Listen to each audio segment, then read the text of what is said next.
तर काय म्हणता पोट्टेवाज, आपला डेली ब्लॉगचा तिसरा दिवस आहे. पायात चप्पल घातली, निघालो भूमीला सोडायसाठी. भूमी म्हणजे आपली बहीण, तिला जायचं होतं MSCITच्या क्लासले.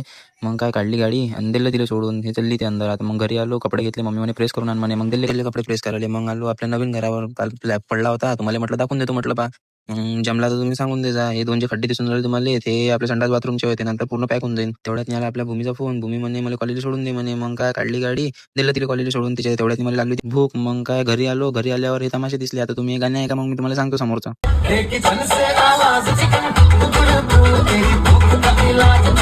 जे आपल्या मनात होतं ते त्या डीजेनं बोलून दाखवलं. मग काय केलं, आपल्या मोठ्या भाऊ चेतन भाऊच्या दुकानावर तिला म्हटलं, ते म्हटलं बा चिकन. मग तिने पटकन कापलं. मग कायचं सांबार पाला खतम झाला होता बा. मग सांबार आणायला गेलो आईसोबत. पटकन सांबार घेतला. मग पप्पाला गाडी देऊन दिली. पप्पा म्हणे गाडीला हात नको लावजो म्हणे, पाय तोडून टाकन म्हणे. मग काय बा तिथून पैदल जायला लागलं घरी. मग जेवण केलं. मग आला स्लॅबचा फोन आपल्याला. देणार म्हणे बा म्हणे पाणी पाजणं म्हणजे मला म्हणे ट्रान्स गुणले तपली होती म्हणे आज म्हणे. मग काय पोस एवढा होता आपल्या पैपाला की मागच पैकी पैप पाणी पाजलं तिले. मग आला आपल्याला गुपचूप आला. मग त्याच्याकडून गुपचूप खाली निघालोच होतो की पप्पाचा फोन आला, लवकर माझ्याजवळ गाडीची प्रेझेंटी लाव म्हणे, नाही तर मग दिवसातून तू अब्सेंटी करून टाकन म्हणे. मग कायचं भेटू पुढच्या